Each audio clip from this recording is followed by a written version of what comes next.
परम पिता परमात्मा पूर्ण ब्रह्म सारी सृष्टि के रचनहार कबीर परमेश्वर जी की असीम रजा से आप सभी पुण्यात्माएं सत्संग सुनने के लिए उपस्थित हुई।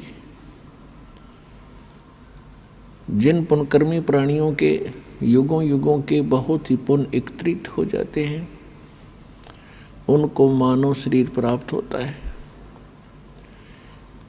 उनसे भी वो अच्छी आत्माएं हैं जो मानव शरीर प्राप्त करके परमात्मा की तड़प जिनके अंदर विद्यमान है, और उनसे भी वो अच्छी आत्माएं हैं, उनके पुण्य और भी अधिक हैं, जिनको मनुष्य शरीर के अंदर सतगुरु प्राप्त हो जाते हैं और परमात्मा की यथार्थ भक्ति विधि प्राप्त हो जाती है। तो आप सभी पुण्यात्माएं उस श्रेणी की हो जैसे गुड बेटर बेस्ट, आप वो बेस्ट कर्मों वाली आत्माएं हैं जो सतलोक आश्रम बरवाला से दीक्षित हो चुके इस दास से। आपके कर्मों का आपको ज्ञान नहीं, क्योंकि लाल की कीमत को लाल नहीं जानता, जोर ही बताता है ये कितनी कीमत का है। आप वो आत्मा हैं परमात्मा जिनके लिए युगों से भटक रहे थे। गोता मारूं स्वर्ग में जा बैठूं पाताले, गरीब दास ढूंढता फिरूं अपने हीरे मोती लाले। कबीर साहब गरीबदास जी को बता रहे हैं परमात्मा के गरीबदास मैं भटक रहा हूँ अपनी प्यारी आत्माओं को, जो भी कभी मेरे शरण में आई हैं उनके साथ मेरा एक विशेष कनेक्शन हो जाता है। मेरी जिम्मेवारी बन जाती है कि उनको यहाँ से निकालूं। उनके लिए मैं कभी पाताल में, कभी स्वर्ग में, कभी पृथ्वी लोक पर उनको प्रेरित करने के लिए मैं फिरता रहता हूँ, घूमता रहता हूँ। आज आप परमात्मा की शरण में आए हो, कबीर भगवान की ही रजा से यहाँ आए हो।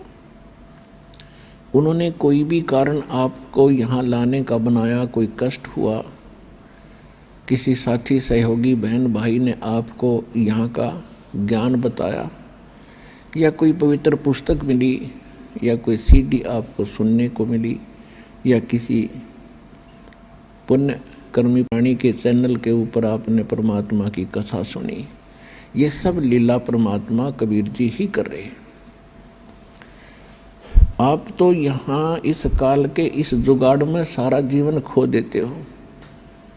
सभी प्रयत्नशील हैं, कोठी बने, घना धन हो, सुखी हो, बैंक बैलेंस हो, और हो वही रहा है जो होना होता है, क्योंकि आपकी जो किस्मत के अंदर जो प्रारब्ध में लिखा जाता है आपको आजीवन वही प्राप्त होता है। बेशक आप कितने ही पाप कर्म बिगाड़ो, चाहे चोरी करो, डाके मारो, रिश्वत ले लो, और चाहे आप कोई और हथकंडा अपनाओ धनी बनने के लिए, आपको केवल लिखा लेख किस्मत का ही प्राप्त होता रहेगा। और पाप आप जो करोगे अधिक धनी बनने के लिए कहीं से पैसा एकत्रित भी कर लोगे, वो पैसा नहीं रहेगा। कोई सदस्य घर का बीमार हो जाएगा, कोई पशु खराब हो जाएगा, या कोई पैसे लेकर देखो ना, या कोई लूट लेगा कि चोरी हो जाएगी, और वो पाप ज्यों के तो रहेंगे, वो चोरी नहीं होते, वो आपने कुत्ते गधे सूअर बनकर फिर भोगने पड़ेंगे। तो पुण्यात्माओं परमात्मा का विधान है, ये किसी डूम बाट के गीत नहीं है। इन पर आपने घना जोर देना पड़ेगा, और जिस दिन आप समर्पित हो जाओगे कि कबीर इज गॉड, परमात्मा कबीर है, और इस धरती पर कोई ज्ञान नहीं, कोई भगवान नहीं, और ऐसा कोई सच्चा नाम नहीं, उसी दिन से आपका हाथ पकड़ लेगा परमात्मा। और जब आप भगवान के होगे फिर आपको चिंता क्या। सिर सौंप्या गुरुदेव को, सफल हुआ ये शीश, नित्यानंद इस शीश पर आप बसे जगदीश। जब ये शीश मालिक को सौंप दिया तो ईब वो उसका हो गया, हमारा नहीं रहा। और उस धनी के शीश ने फिर जोखिम क्या, उसको कौन टच कर सकता है, उसको कौन डिस्टर्ब कर सकता है। तो आप उसके बनकर देखो। परमात्मा कहा करते थे, कबीर इस संसार को समझाऊं के बारे, ये पूछ पकड़ के भेड़ की भाई उतरा चावे पार। और परमेश्वर से प्राप्त ज्ञान के आधार से उन्हीं का ज्ञान गरीबदास जी ने बताया है। भेड़ पूछ को पंडित पकड़े, ये बादो नदी बिहंगा, गरीबदास वो भवजल डूबे, जा नहीं साध सत्संगा। परमात्मा कहते हैं, कबीर इस संसार को समझाऊं कै बार, और ये पूछ पकड़ के भेड़ की और दरिया से पार होना चाहते हैं। इन नकली गुरुओं ने, अज्ञानियों ने आपको भवसागर से पार होने की जो विधि बताई है, जो देवी देवताओं की पूजाएं, अन्य मंत्र जो सदग्रंथों में प्रमाणित नहीं है, वो शास्त्र विधि त्याग कर मनमाना आचरण है। वो साधनाएं जो आप कर रहे हो वो तो ऐसी हैं जैसे कोई मूर्ख और किसी भोली आत्मा को सलाह दे दे जो दरिया से पार होना चाह रहा हो, उसको ये कह दे कि ये भेड़ पकड़ ले, इसकी पूंछ पकड़ कर दरिया में घुस जा, ये तुझे परले पार कर देगी। आपको खूब पता है वो भेड़ की पूंछ पकड़ कर पार नहीं होया जा सकता। उसके लिए तो एक सुदृढ़ नौका चाहिए और फिर उसमें खेवट चलाने वाला भी ठीक आदमी, एक्सपर्ट हो, तब पार हुआ जाता है। तो परमात्मा कहते हैं कि ये भोली आत्माएं साधना तो शास्त्र विरुद्ध कर रही है और सभी बात करते हैं ऊपर पार होने की। इसी प्रकार गरीबदास जी कहते हैं कि भेड़ पूछ को पंडित पकड़े, ये विद्वान पुरुष गुरु लोग साधना शास्त्र विरुद्ध कर रहे हैं, वो भेड़ की पूंछ पकड़े बैठे हैं। और भादो नदी बिहंगा, भादवा के अंदर बहुत ज़्यादा वर्षा होती है और दरियाएं एक विशेष रूप धारण करके और फ्लो होकर चलती हैं, बड़े भयंकर पानी ले करके। तो कहते हैं उसमें से पार होना है आपने, और उसके लिए आप भेड़ की पूंछ पकड़े बैठे हो। गरीबदास व भवजल डूबे, जा नहीं साध सत्संगा, कि जिनको सतगुरु का सत्संग नहीं मिला वो भवसागर में डूब जाते हैं गलत साधनाएं करके। कबीर साहब कहते हैं, तीर्थ कर कर जग मर्या, उड़े पानी नाए, राम नाम जप्या नहीं फिर काल घसीटे जावे। कहते गंगा काठे घर करो, गंगा किनारे घर करो, और चाहे पीवो निर्मल नीर, मुक्ति नहीं सतनाम बिना, यों कह रे साहिब कबीर। काशी करवत लेत हैं, आण कटावे शीश, ये बन बन भटका खात हैं, ऐसे मिले नहीं जगदीश। पुण्यात्माओं, हम परमात्मा के लिए असंख्य युगों से भटक रहे हैं। जब से हम भगवान से बिछड़े हैं, उस सच्चे स्थान को, सुखदायी स्थान को, उस सुख सागर को छोड़कर हम इस काल की जोड़ी में आ गए, इस गंदे पानी में। उसी दिन से आत्मा को आभास है कि वो सुख पुनः प्राप्त हो, और उस सुख की प्राप्ति के लिए काल ने आपके ऊपर पर्दा डाल दिया। या त्रिगुणमयी माया, रजगुण ब्रह्मा, सतगुण विष्णु, तमगुण शिव जी के अंदर से निकल रही एक ऐसी किरणें आपको अचेत कर देती हैं, आप पर इतना प्रेशर डाल देती हैं कि आप रोजी रोटी तक सीमित हो जाते हो। और फिर भक्ति के लिए कभी अंगड़ाई लेती है आत्मा, तो उसके लिए काल ने करोड़ों की संख्या में ये दूत बैठा रखे हैं काल के, जो गलत साधना बताते हैं, शास्त्र विरुद्ध भक्ति बताते हैं। अगर किसी की आत्मा भक्ति की तरफ प्रेरित होती है तो इन काल के दूतों के जाल में फंस कर अपना जीवन नाश कर जाती है। फिर इसने सोचा है कि निर्धन सोचता है कि मुझे धन घना हो तो मैं सुखी हो जाऊं। जिसके पास माया होगी वो सपने में भी सुखी नहीं हो सकता। ये याद रख लियो, दास के वचन नहीं, ये परमात्मा के वचन है। सुखी कौन होगा उसकी विधि बताते हैं। अब जो धनवान हैं वो ये सोचते हैं कि ये राजा लोग सुखी होंगे, राजनेता सुखी होंगे, इनको स्वप्न में सुख नहीं, ये सिर्फ एक छोटी सी प्रभुता पाकर इधर उधर से अटपट करके अपना जीवन व्यतीत कर रहे हैं। और हमने देखा कि ये बड़ी इनकी मौज होगी, आगे पीछे इनके गाड़ियाँ चलती हैं और पुलिस रहती है साथ में। ये सुख का साधन ही नहीं है। फिर ये राजा लोग समझते हैं कि देवता लोग सुखी होंगे स्वर्ग के अंदर, स्वर्ग में तो आग लग रही है।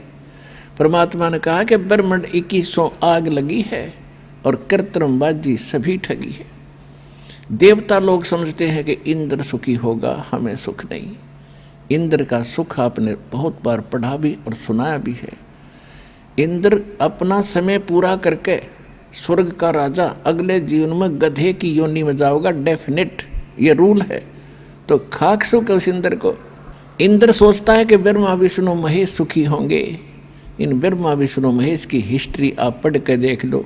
श्री रामचंद्र रूप में विष्णु जी आए थे, सारा जीवन जंगल में धक्के खाए, फिर रावण के लट्ठम लट्ठा, और फिर आकर राजा बन गए। बच्चे कहीं आप कहाँ, वो जीव सुखी हो सकता है? और अंत कैसे हुआ था श्री रामचंद्र जी का? जब अपने बच्चों से मिलने की चेष्टा की तो पृथ्वी में धस गई वो सीता, तो पृथ्वी में समा गई और पुत्रों ने उससे बात करने से मना कर दिया। और फिर आकर के उन्हें सरयू नदी में जल समाधि ली, जिंदा डूब गया। तो क्या ये सुख है? विष्णु जी को सुख है? फिर श्री कृष्ण जी की हिस्ट्री देख लो।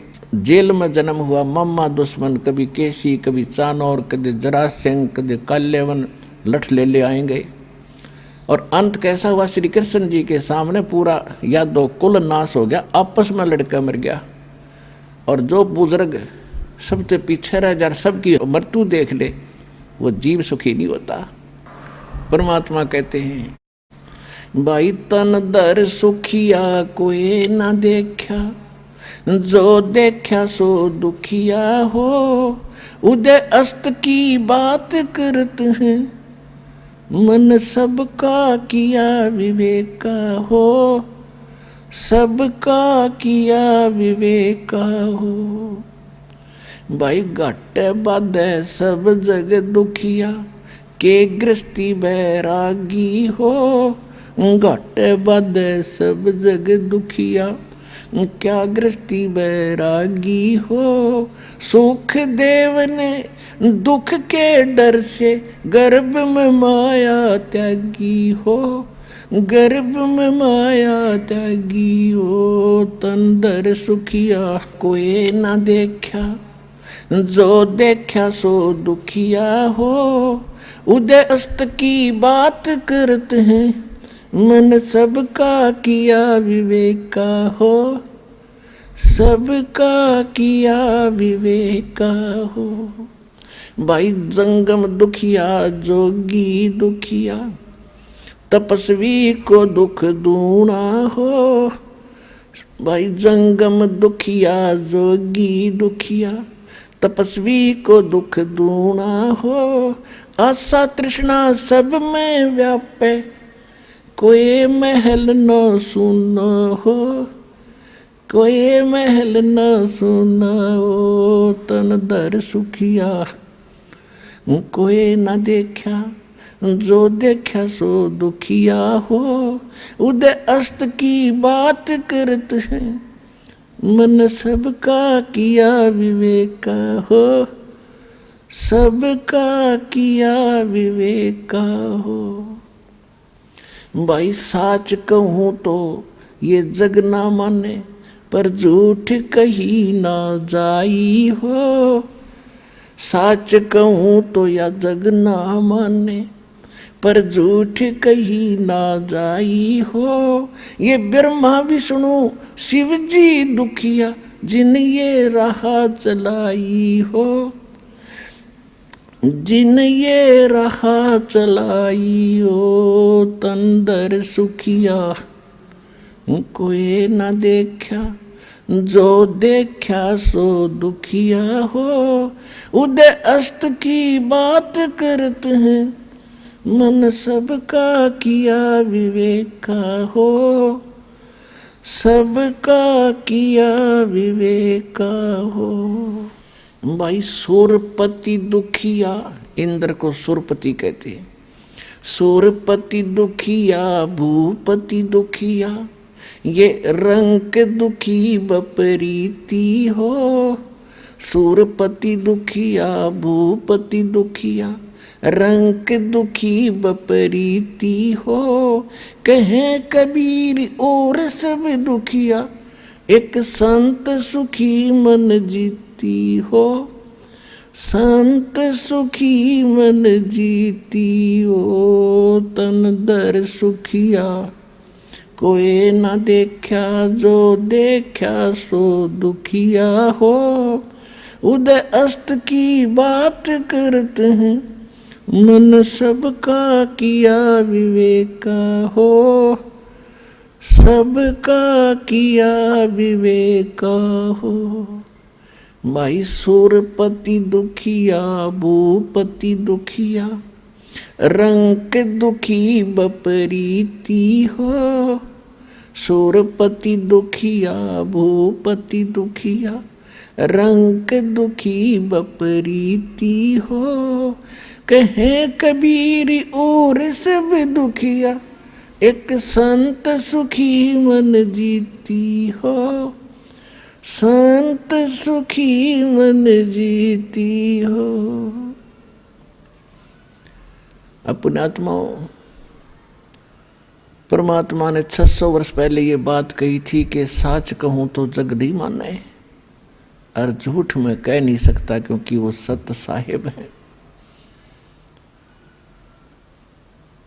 और ब्रह्मा विष्णु ये शिवजी दुखिया, जिन्होंने यहाँ का यो सांग जोड़ रखा है इस काल का।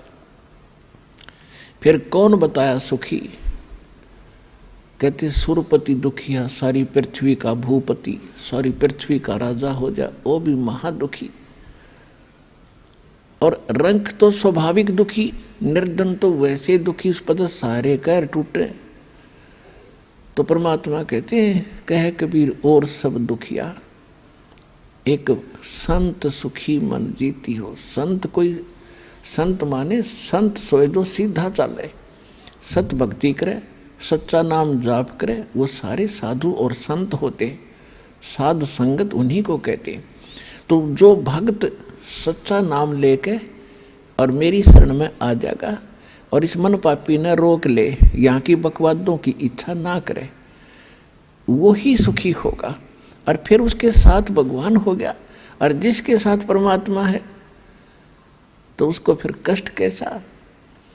जैसे दास ने प्रारंभ में कहा सत्संग के कि एक बार आप इस परमात्मा को समर्पित होकर देखो। काल ने ऐसा जुल्म करवा दिया हमारे साथ में कि कबीर भगवान, और कौन सा कबीर, धानक और काशी वाला जुला, इसको परमात्मा मानना। इतनी छाती चाहिए आदमी ने, इतना दिल, लेकिन जचा के छोड़ देंगे। Kabir is God.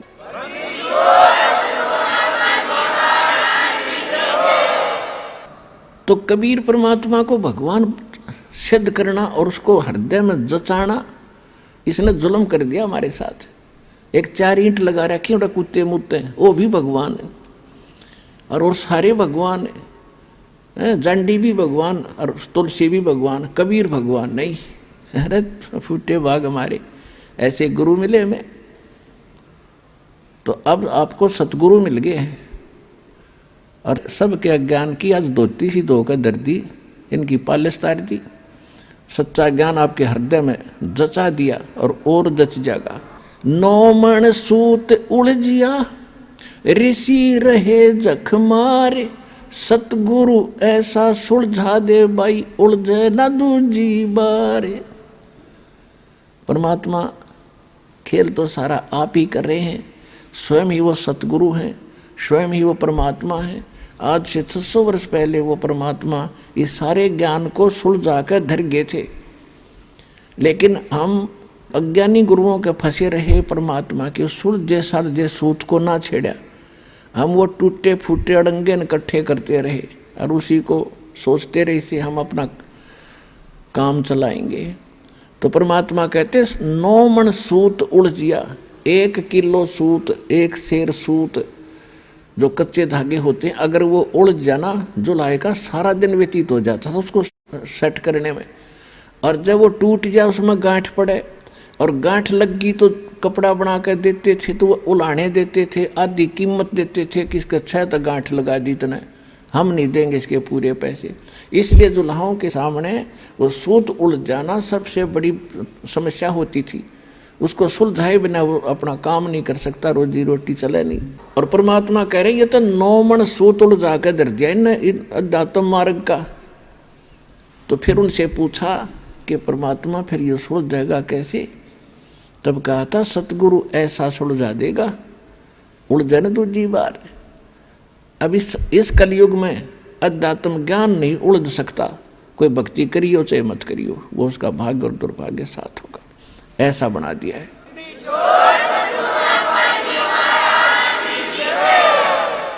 अब इस आत्मा को परमात्मा की तरफ जब से उससे विमुख हुई है, जब से इसका परमात्मा से वियोग हुआ है, उसी दिन से इसने भगवान की आवश्यकता महसूस हो रही है। फिर इससे हटकर फिर इन्होंने सोचा ये तो बताए। फिर इस आत्मा ने सोचा कि जंगलों में भगवान मिलेगा, वहाँ भी राजपाट त्याग कर चले गए। फिर पता लगा कि संत रूप में परमात्मा कभी भी कहीं भी प्रकट हो जाता है।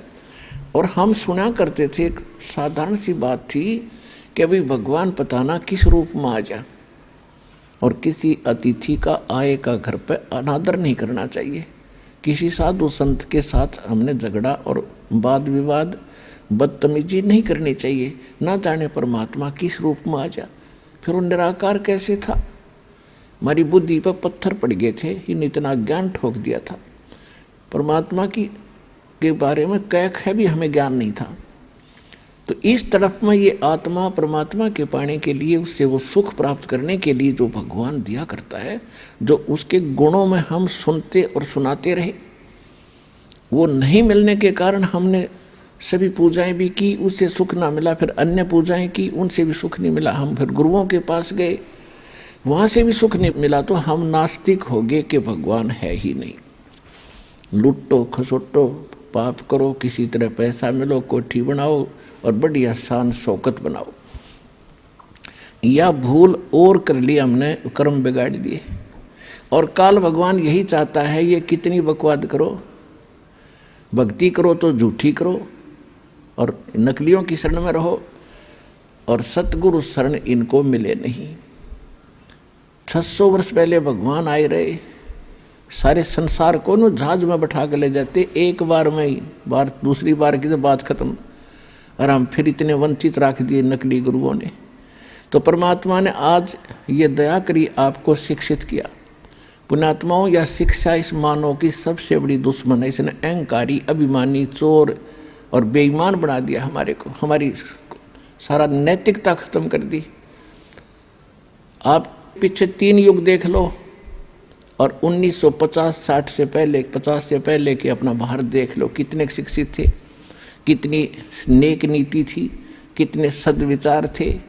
और आज कैसी आग लग रही है, या माया माया दिखाई देती है। और ये माया से जीव की सबसे बड़ी शत्रु है। कुछ दिनों में आपका कति समझ में आ जाएगी। अब जब हमारे साथ परमात्मा हो जाएगा तब माया आपके चरणों में रहेगी। माया दासी संत की उभय दे आशीष, विलसी और लातों छड़ी, सुमर सुमर जगदीश।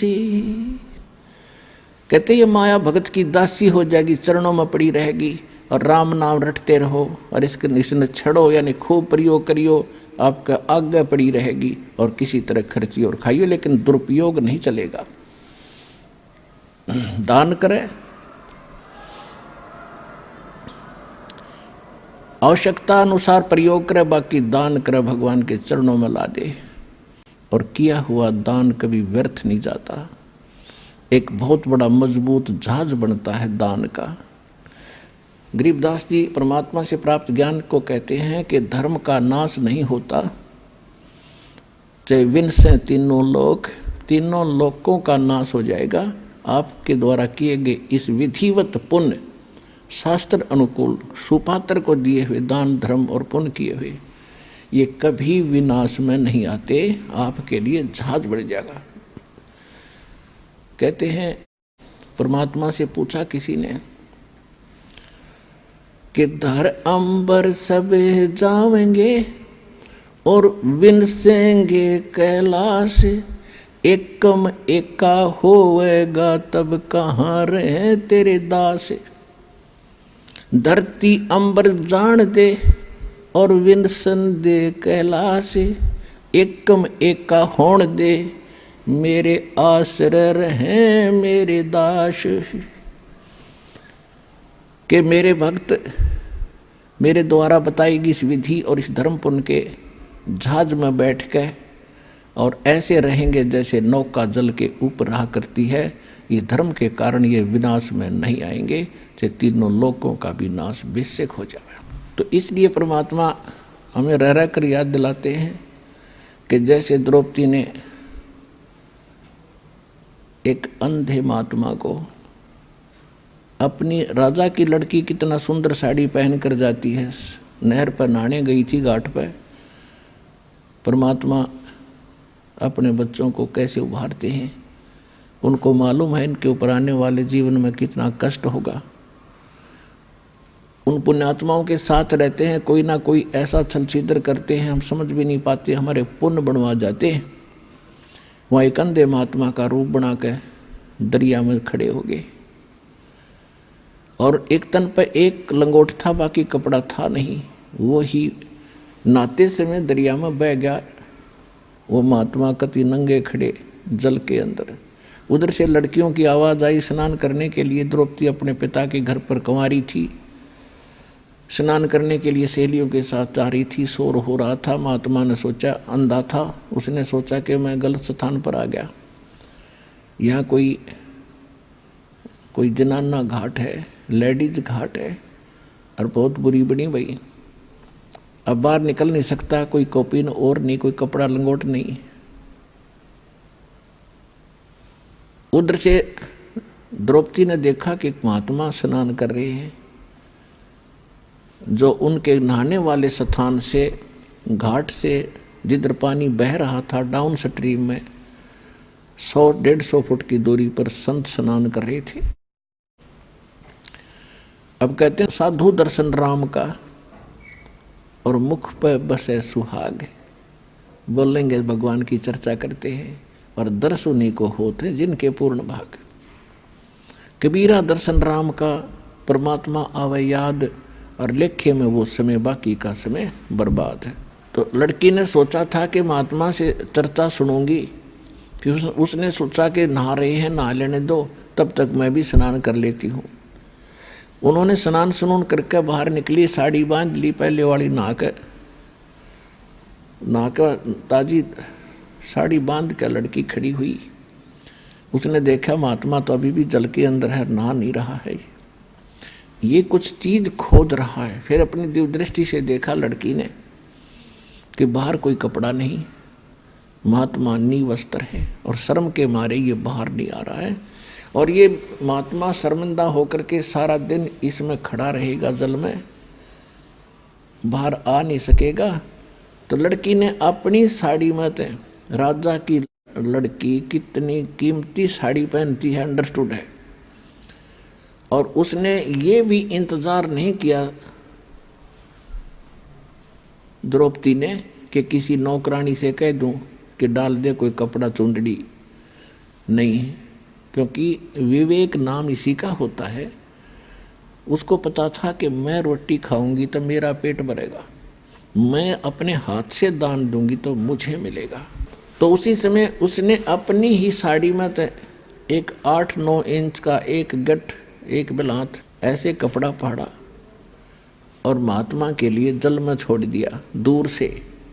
सोचा इसके हाथ लग जाएगा, ये बांध लेगा, फिर बाहर आएगा। अब वो अंधा था, दिखाई दे नहीं था, वो साड़ी का टुकड़ा साइड से निकल गया और वो ऐसे हाथ मार रहा था, ऐसे ढूंढ रहा था। लड़की ने दूसरा कपड़ा फाड़ के फिर डाल दिया, इतना ही साड़ी में से। फिर और टुकड़ा फाड़ा, एक लीर, एक छोटा सा टुकड़ा फाड़ के डाल दिया। ऐसे 7-8, ये देखो 2 कितनी होगी, 1.5 फुट, ऐसे 7-8 कॉपीन पाड़ पाड़ कर डाल दी, लेकिन संत का हाथ लगे नहीं, क्योंकि उसको दिखा नहीं था। अब लड़की ने सोच, दूर इसलिए खड़ी थी कि संत जी को पता लग गया कि लड़की है, कहीं वो आगे न ना सरक जा, आगे दरिया बहुत गहरी है, महात्मा डूब जाएगा, मुझे पाप लगेगा। वह बोलने नो नहीं थी। उसने सोचा एक बड़ी लंबी सी लकड़ी लाई उठा के और उसका एक और पाड़ के एक पलांत की, यानी 8-9 इंच कपड़ा उसका लपेट के, और महात्मा जहाँ से कर रहा था उसके आसपास कर दिया। उसके हाथ लगा, लगते उसने पकड़ा और क्या देखा उसमें, हाथ हो, क्योंकि अंधे की आंखें हाथ होती हैं। उसने देखा ये वैसे बहकर आया हुआ कपड़ा नहीं है, ये किसी बेटी ने रहम किया है, अपनी विशेष साड़ी पाड़ कर मुझे दिया। तब कहते हैं साधु ने आशीष दिया, आशीर्वाद दिया कि बेटी आज तूने मेरा पर्दा रखा है, मेरी इज्जत रखी है, भगवान तेरा पर्दा रखे, तेरी इज्जत रखे, तेने गढ़ाए दे। कहते हैं साधु बोला सहज सुबह और जो चाहे सो कर दे। अब लड़की उस समय तो आ गई, क्योंकि परमार्थी प्राणी घना इस चीज़ के बारे में नहीं सोचा करते, क्योंकि वो राजा की लड़की, उसको सुख तो सारा था ही, वह ने सोचा मुझे तो सब कुछ प्राप्त है, बड़ी अच्छी बात है, संत तो आशीर्वाद दिया ही करते हैं, लेकिन वो आशीर्वाद ऐसे वैसे नहीं था। अब फिर वो लड़की का विवाह हुआ अर्जुन के साथ, कौरव में आपस में जुए में वो हार गए, द्रौपदी भी को भी जिता दिया। तब दुशासन ने सरेआम सभा के अंदर द्रौपदी की इज्जत लूटनी चाहिए, उसको बेइज्जत करना चाहा, नंगा करने के लिए। और वहाँ पर कौन बैठे थे, भीष्म पितामह, द्रोणाचार्य, कर्ण आदि तीन तो ऐसी हस्ती बैठी थी जो विशेष आदरणीय थी उन पूरे कौरव और पांडवों के लिए। एक विदुर थे उनके चाचा, पांडवों के, कौरवों के चाचा विदुर थे, और भी बहुत से लोग बैठे थे, सभासद बैठे थे। दुर्योधन ने दुशासन से कहा कि हम अंधे हैं, अंधों की संतान हैं, क्योंकि द्रौपदी ने एक दिन व्यंग कर दिया था दुर्योधन के ऊपर। राजा युधिष्ठिर ने शीशे का महल बनवाया था और दुशासन को आमंत्रित किया था सभी को कि आइयो हमने मकान बनाया, भोजन पाइयो। दुशासन की टक्कर लगी, शीशे में दिखा कौन, वो गिर गया। द्रौपदी खड़ी होकर हंस रही थी और कहने लगी अंधों के अंधे ही पैदा होते हैं। वैसे इस तरह की बकवाद हमने देखो शिक्षा इनसे ये लेनी चाहिए कि इस तरह के व्यंग हमने नहीं कसने चाहिए। और फिर भी एक लड़की ने स्वाभाविक देवर भाभी के हिसाब से उसने कह भी दिया था तो के बिजली गिर गई। इतना दुख मान गया वो साकेट व्यक्ति कि इसने ये शब्द बोल कैसे दिए, कंधा कंधे होते हैं, इसको मजा चखाऊंगा। पुण्यात्माओं, परमात्मा बताते हैं कि सोना सजन और संत ये टूट जुड़े 100 बार, दुर्जन और पाका कलश एक धक दरार। जैसे मटका होता ना गड़ा पक्का, वो एक बार थोड़ी सी क्रैक हो गया तो दोबारा नहीं सेट हो सकता, उसको कितना कुछ कर ले उसमें नारी की नारी वो पहचान रहेगी। ऐसे दुष्ट व्यक्ति एक बार नाराज हो गए वो सेट नहीं होते। और सोना और सजन अच्छी आत्मा और संत भक्त थोड़ी एक बार कवा सुनी हो भी गई तो कभी याद भी नहीं रखते मेरी इसकी कभी लड़ाई हुई थी, ऐसा स्वभाव होता है। जैसे सोने का कोई आभूषण है उसको टुकड़े कर दिए और फिर दोबारा उसको बना दिया जाता है आभूषण, उसकी पहचान भी नहीं रहती, ऐसा मेल खा जाता है। तो दुर्योधन जो था वो पाका कलश था, एक के बात पर इतना दुख मान गया कि नो कर दूंगा वह, तो उसका प्रतिफल लेने के लिए उसने सारा षड्यंत्र रच कर पांडवों से राज भी जीत लिया, द्रौपदी भी जीत ली अटपट करके। अब दुशासन से कहा दुर्योधन ने कि इस द्रौपदी को नंगा करो और मेरे जांग पर बिठा दे नंगी करके। बता, सरेआम सभा में ये पंचायत थी। इस महाभारत इस ग्रंथना पढ़ पढ़ कर हमने आंखें फुड़वा ली। इसमें क्या विचार था? अब वहाँ सारी सभा बैठी, भीष्म पितामह, द्रोणाचार्य और कर्ण जैसे योद्धा, और भीष्म पितामह तो उनका दादा था, और द्रोणाचार्य गुरु, और कर्ण एक बहुत बड़ा योद्धा थे, और तीनों के तीनों ये वैसे भी सूरवीर थे। तो वहाँ किसी ने भी ये नहीं कहा दुर्योधन तो के जुल्म कर रहा है, अरे बेवकूफ ये क्या करने जा रहा है तू। देखो, सभा पंचायत के अंदर एक नियम होता है, जो नेक व्यक्ति हो जायज बात कहे, और कोई ना मानने तो उठ कर चला जा, सभा त्याग देनी चाहिए, वहाँ रहना भी दोष लगे। तो जब उन्होंने ये कर्म शुरू किया उसी समय विदुर खड़ा हुआ। विदुर ने कहा कि रे नालायक को क्या कर रहे हो तुम, अपनी बहू को और बेइज्जत कर रहे हो। कौरव और पांडव चाचा ताऊ के हो तुम, तुम्हारी और इसकी इज्जत में कौन सा फर्क है। बाहर के लोग ने कहेंगे अपनी इज्जत आप पे तार दी ने। कहते हैं विदुर कहे ये बंधु थारा, एक के कुल एक के पर वो परिवार। विदुर के मुख पर लगा थपेड़ा, तू तो है पांडवों का चेहरा। अब दुशासन ने अपने चाचा विदुर का थप्पड़ मारा कि तू तो इनका चमचा है, पांडवों की ओर बोलता हमेशा। और वो कह था न्याय की बात कि भाई इसे तो पांडवों की बहू, ऐसी कौरवों की। बता, इसमें किसकी इज्जत खराब, अपनी इज्जत आप ही खराब कर रहे हो। तुम कहते हैं विदुर कहे ये बंधु थारा, ये थारा भाई हैं, तुम्हारे भाई हैं, और एक का कुल एक परिवार है। विदुर के मुख पर लगा थपेड़ा, तू तो है पांडवों का चेहरा, तू तो है बांदी का जाया। दुशासन ने कहा कि तू तो बांदी से पैदा हुआ है, तेरी मनोवर्ती गुलाम वाली ही है, तू हमेशा ऐसी घटिया बात करता है। तू तो है बांदी का जाया। और भीष्म, कर्ण और द्रोण मुस्काया। जब दुशासन ने अपने चाचा का थप्पड़ मारा और उसको यूँ कहा कि तू तो है बांदी का जन्मा हुआ गुलाम, तो उस बात पर वह तीनों, भीष्म पितामह दादा और द्रोणाचार्य गुरु और कर्ण वो सूरवीर, तीनों ने हंसन लगे, मुस्कराए। एक बहुत अच्छी बात कही, अरे बेशर्मो, खड़ा होकर ये कहना चाहिए था, अरे बेवकूफ तूने कैसे अपने चाचा बात उठा दिया, नकमी आत्माओं। अगर उन तीनों में से एक भी खड़ा होकर ये कह देता खबरदार से लड़की का हाथ लगाया, कौरवों की हिम्मत नहीं थी। लेकिन वो बुद्धि भ्रष्ट थे। जब लड़की को नंगा किया जा रहा सरेआम, और वहाँ बैठे किस लिए, फिर वो उनमें कितनी गंदी सोच होगी ये सहज हिसाब लगाया जा सकता है। तो यहाँ परमात्मा ने सूक्ष्म वेद के अंदर इन पुराने ग्रंथों का भी जूस निकाला है, निष्कर्ष निकाल कर आपको दिया जा रहा है कि जिन ग्रंथों को तुम पढ़ा करते क्या खाक थे वह। एक जमीन के ऊपर राजपाट पर लड़का मर गए, क्या शिक्षा है इससे? पता वो जमीन यहीं रहेगी, यू लाल किला यहीं पड़ा है, और वह किधर धक्के खान जाओगे नरक में। तो क्या चीज़ है ये? तो ज्ञान के अभाव से, सतगुरु के अभाव से हम ऐसे ही बिना सिर पैर के ग्रंथों को पढ़ के अपना कल्याण मानते थे।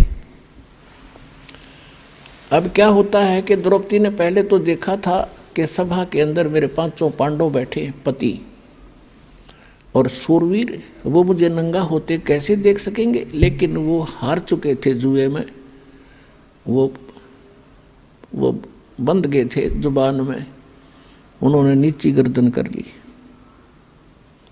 फिर भीष्म पिता द्रोणाचार्य और कर्ण की तरफ देखा कि ये कैसे सहन कर लेंगे मुझे यहाँ नंगा करते हुओं को, लेकिन वो हंस रहे हैं।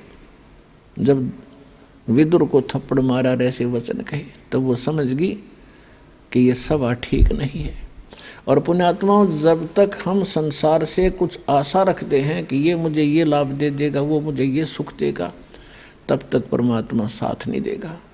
आप तो सीधम सीधा भगवान से जुड़ोगे, चाहे आपका उंगली का चोट लग जा, नो यही अर्थ है भगवान आप पे करोगे। भले ही तो मीडिया उसका दवाई बने, डॉक्टर बने, लेकिन करेगा भगवान। आपने ऐसा भी देखा होगा, डॉक्टर खूब इंटेलिजेंट है और खूब प्रसिद्ध है, और एक व्यक्ति जाता है उसके इंजेक्शन लगाता है, वो रिएक्शन कर जाता है और डॉक्टर के हाथों में मर जाता है।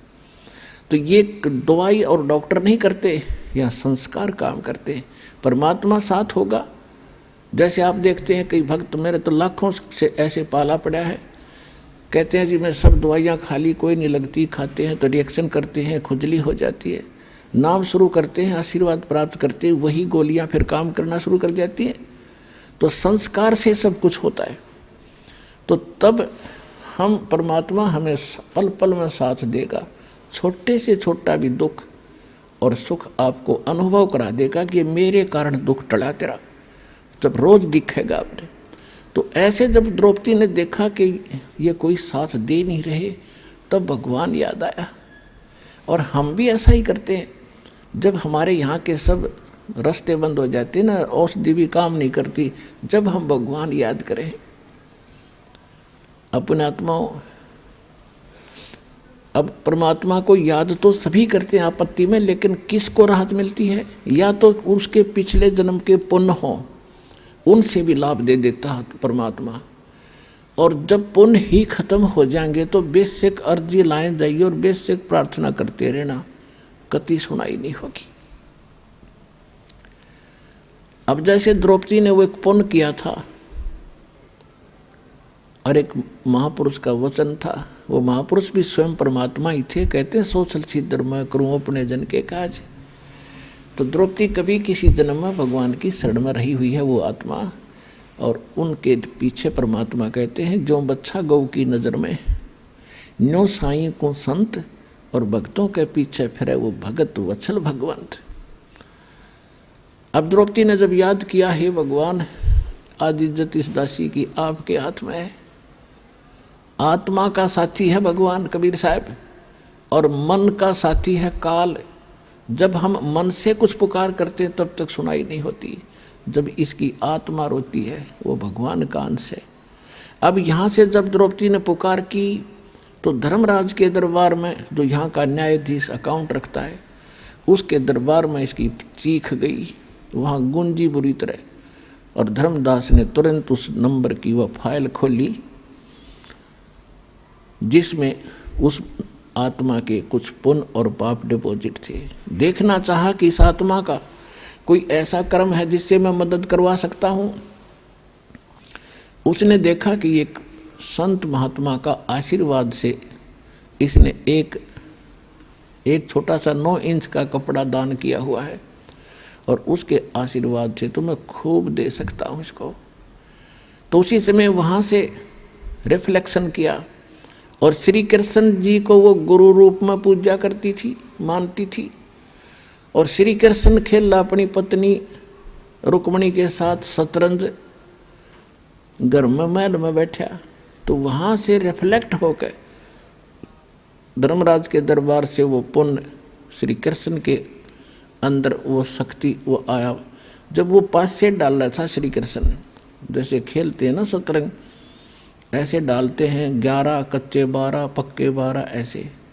तो उसने 5 सेट डाले थे और एकदम हाथ ऐसे अकड़ गया श्री कृष्ण का, और नो करने लगा अनंत अनंत अनंत। कृष्ण में भूत सा बढ़ गया। अब रुक्मणी कहने लगी हाथ पकड़ के कि बोल ढंग से बोल, अनंत अनंत क्या कर रहा है, बोल 12 हैं कच्चे 18 हैं क्या है, और ये अनंत क्यों कहा तो मुझे बता। तब परमात्मा ने उसकी दिव्य दृष्टि खोल दी। कहते हैं रुक्मणी कर पकड़ा मुस्काई, अनंत कहा मोको समझाई। अब श्री कृष्ण जी को परमात्मा ने चेतना दी, क्योंकि करता वही है, उसके हाथ में रिमोट है। वो कौन से इंस्ट्रूमेंट से, कौन सी तोप से, कौन सी मिसाइल से कौन सा काम ले, उसके हाथ में रिमोट है। तो श्री कृष्ण जी के अंदर परमात्मा ने वह पावर भेजी, वो पुण्य भेजा। और फिर वो तो वहाँ उसको दिखा दी कि द्रौपदी को दुशासन ने पकड़ रखा है और उसकी इज्जत खराब करना चाहता है। और तो वहाँ परमात्मा बुलवा रहे हैं श्री कृष्ण से कि हमरा भगत पे छोड़ी हुई, दुशासन ने द्रौपदी पकड़ी, हमरी भक्त सकल में सिखरी। हमरी भक्त पे छोड़ी हुई तो हमरा नाम न लेवे कोई। यदि भगत ही हानि में रहेंगे तो राम का नाम मिट जाएगा। अब वो तो लग गया खेलन, तंदे ही से पासा डारी और पहुंचे सुख समरूप मुरारी। अब हमने मुरारी नाम श्री कृष्ण का लिख रखा है। मुरारी का वास्तविक अर्थ है राक्षस का शत्रु। अरि माने शत्रु, मुरा माने राक्षस।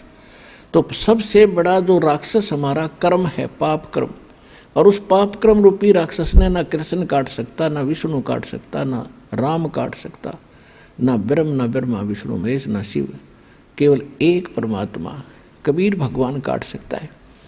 तो वो वास्तव में मुरारी है। जैसे वासुदेव श्री कृष्ण को कहते थे, वासुदेव नहीं है श्री कृष्ण। वासुदेव का अर्थ ही कुछ और होता है। वो तो वासुदेव का बेटा था। वासुदेव एक व्यक्ति था, लेकिन वेदों में वासुदेव परमात्मा का अलंकृत नाम है, उपमात्मक नाम है, जिसकी प्रभुता सबके ऊपर हो, जिसका वास सब जगह हो, उसको वासुदेव कहते हैं। तो ऐसे ये मुरारी। तो यहाँ गरीबदास जी की वाणी को समझने के लिए इस दास के इसलिए आवश्यकता पड़ी, परमात्मा ने ये बुद्धि दी। तो कह रहे हैं गरीबदास जी के रुक्मणी कर्म पकड़ा मुस्काई, अनंत कहा मोह को समझाई। क्या कहते हैं श्री कृष्ण जी से अंदर से आवाज आ रही है कि दुशासन ने द्रौपदी पकड़ी और हमारी भक्ति सकल में सिखरी। और जब हमारी भक्त पे छोड़ी हुई, हार में आगे हमारा भक्त, तो हमारा नाम न लेवे कोई। तंदे ही से पासा डारी। श्री कृष्ण तो वहाँ खेल रहा है और पहुँचे सतलोक से आके सुख समरूप मुरारी। और खेचत खेचत खेच कसीसा सिर पर बैठे हैं जगदीशा। अब ये लीला क्यों करी कि न्यू बिना पता ना लागो भगवान ने मदद करी है द्रौपदी की।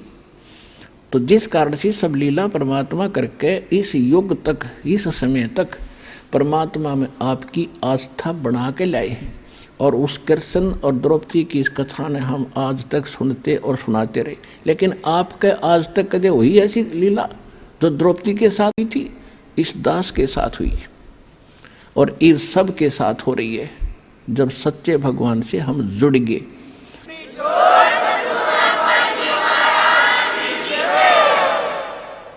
अब इसी प्रसंग को पूरा करते हैं। कहते खेचत खेचत खेच कसीसा और सिर पर बैठे हैं जगदीशा। द्रौपद सुता को दिन ने लीर जाके अंत बढ़ाए चीर। द्रौपद सुता के चीर बढ़ाए, शंख शंखों पार नहीं पाए। अब उसने खूब खींच खींच कर छक लिया। दुशासन इतना तगड़ा आदमी था, कहते 1000 हाथियों जितनी ताकत थी उसमें। जैसे आजकल तो मशीन ये मोटर होती है, उनको हॉर्स पावर से उनको मापते हैं, उनकी ताकत को आंकते हैं। उस समय एलिफेंट पावर से तोला जाता था। 1000 एलिफेंट पावर जितनी ताकत पावर थी उसमें दुशासन में। और द्रौपदी कहते कोमल अबला, और जो भगवान के आश्रय हो गए, कहते न्यू रखूँगा अपने भक्तों को। अब कहते हैं एक कम एक का होण देर भी संदेह कैलाश, मेरे आश्रय न्यू रहेंगे मेरे दास। अब दुशासन के सामने द्रौपदी की औकात थी। एक झटके पता नहीं कहाँ पड़े जाके, और उसका पसीने आगे थक गया वो हार के, उसका चीर खत्म नहीं हुआ। अपने आत्माओं वो बात समाप्त हुई। कुछ दिनों के बाद श्री कृष्ण जब वहाँ आए पांडवों के पास, द्रौपदी ने पूछा कि हे परमात्मा, हे गुरुदेव, मुझ दासी पर आपने कौन से पुण्य की या कृपा करी जो मेरा चीर बढ़ा दिया। अब श्री कृष्ण जी को दिव्य दृष्टि दी भगवान ने। उसने देखा कि द्रौपदी, एक समय तू स्नान करने गई थी जब तू अपनी माँ के घर थी, विवाह से पहले कुंवारी थी। उस समय तूने एक अंधे महात्मा को एक साड़ी का टुकड़ा पाड़ कर दिया था, एक बिलांत का, और जिसके कारण परमात्मा ने तेरा यो चीर बढ़ाया बहन।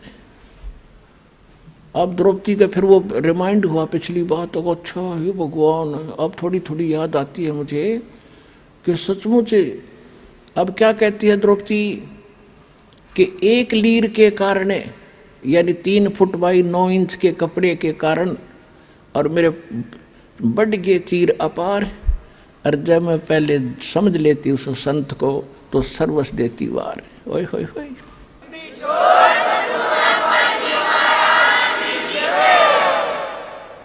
जैसे गीता जी में कहा है कि कुपात्र को दिया दान कभी सफल नहीं होता, और सुपात्र को दिया हुआ दान असंख्य गुना होकर मिलता है। गुरु बिन माला फेरते, गुरु बिन देते दान, गुरु बिन दोनों निष्फल हैं, चाहे पूछो वेद पुराण। अपनात्मा ये अध्यात्म मार्ग है, अध्यात्म ज्ञान है। आप यहाँ विचलित हो जाते हो कि एक तरफ तो द्रौपदी ने कोई गुरु नहीं बना रखा था, उसने दान भी कर दिया, और यहाँ गुरु जी कह रहे हैं कि गुरु बिन माला फेरते, गुरु बिन देते दान, दोनों व्यर्थ हैं। अब देखो, ये भी कहा जाता है कि जैसे कर्म करेगा वैसा फल अवश्य मिलेगा। अब द्रौपदी ने दान किया, एक जरूरतमंद व्यक्ति को यानी सुपात्र को दान दिया, तो वो फल उसको मिला, लेकिन वो फल मिलकर भी निष्फल रहा, क्योंकि मोक्ष ज्यों का त्यों रह गया। और यदि वो गुरु पूर्ण बना करके फिर ये ऐसे दान भी करती तो मोक्ष भी होता और ऐसी आपदा भी टलती। तो इस प्रकार द्रौपदी ने फिर कहा, हे गुरुदेव, वो ऐसे महापुरुष थे, यदि मेरे 1 लीर के कारण और ये बढ़ गए चीरों पार, और इज्जत रही हुआ न्यारी, और जब मैं पहले जान लेती कि ऐसे महापुरुष हैं तो सर्वस देती वार, पता नहीं कितना दान कर देती, कितनी सेवा करती। तो भगवान आकर चले गए 120 वर्ष तक। जब हम इतने जानन जोगे होते तो चरना पड़ जाता पूरा विश्व, जिसमें परमात्मा दुल्हा रूप में यहाँ प्रगट थे। तो इस ज्ञान कराने के लिए ही सतगुरु की आवश्यकता पड़ती है कि वो जौहरी बता सकता है कि ये है लाल, इसको परख कर देख रखा मैंने। तो ये दास वो सतगुरु रूपी जौहरी बना, और कूड़े की टोकरी में पड़े इस लाल कबीर को परखा, और आज आपने बरत के देख लिया 100 का 100 खरा। तो कहते समझा है तो सिर दर पाँव भौर नहीं रे ऐसा दो। तो कहते दान इतना अनिवार्य है भक्ति में, जैसे मंत्र आपको दे दिया, ये तो बीज बो दिया, और बीज बोने के बाद खेत में जब सिंचाई नहीं करी, खाद नहीं डाला, तो किसान के खट्टेगा नहीं। इस प्रकार नाम लेकर के आप दान की हिम्मत करके देखो, क्योंकि यहाँ तो खुली किताब है, पर आप दोगे भगवान के नाम, और भगवान फिर अपने बच्चों के लिए कहीं खर्च करे उसको, तो फिर उसका कई गुना फल मिलता है। और ये दान आपको इतना लाभ देगा आप सोच भी नहीं सकते। पहले आप दान करते थे, पता नहीं कहीं दान भी कर देते थे, वो आपको मिलता अवश्य, मनमाने कुत्ता बन जाते। अच्छा दान किया हुआ व्यक्ति जो गुरु नहीं पूरा मिला, और कुत्ता बन कर वो एक सेठ के यहाँ होता है, गाड़ी में चलता है, और अलग से कमरे में रहता है, एसी लगा हुआ है उसके लिए, और खाने के लिए समय पर, और जांच होती है डॉक्टरों से, वेटरनरी सर्जन से। उसका ड्राइवर आदमी होता है और कुत्ता मालिक की सीट पर बैठकर चल रहा होता है। तो उस पुण्यकर्मी प्राणी ने किसी जन्म जन्मांतर में खूब दान किए, भंडारे दिए, कंबल बांटे, सारा कुछ किया, लेकिन गुरु ना मिला पूरा। गुरु ना मिलने से उसको किया हुआ तो मिला, लेकिन कुत्ते की जोनी में मिला। यदि वो शास्त्र अनुकूल साधना और गुरु के अनुसार पूरे संत के माध्यम से ये सभी कुछ करता तो मनुष्य जीवन मिलता, और न्यायकार कोठी सुविधा मिलती, और मनुष्य जीवन में फिर कभी ना कभी भगवान और सतगुरु मिल ही जाते। अब कुत्ते की योनि में उसने सारी सुविधा ले ली, फिर बन गया सुअर या गधा, बताओ उसने फिर क्या सुविधा मिलेगी। तो इसलिए बताया है कि गुरु बिन माला फेरते, गुरु बिन देते दान, गुरु बिन दोनों निष्फल हैं, ये पूछो वेद पुराण। फिर ये भी सत्य कर दिया कि जो किया हुआ ऐसा तो मिलेगा ही मिलेगा, लेकिन उस मिलने का कोई औचित्य नहीं। वो मिलो चाहे ना मिलो, जब तक मोक्ष नहीं हुआ और आपका यहाँ से पीछा नहीं छूटा तो वो दान भी व्यर्थ है। तो आज आपको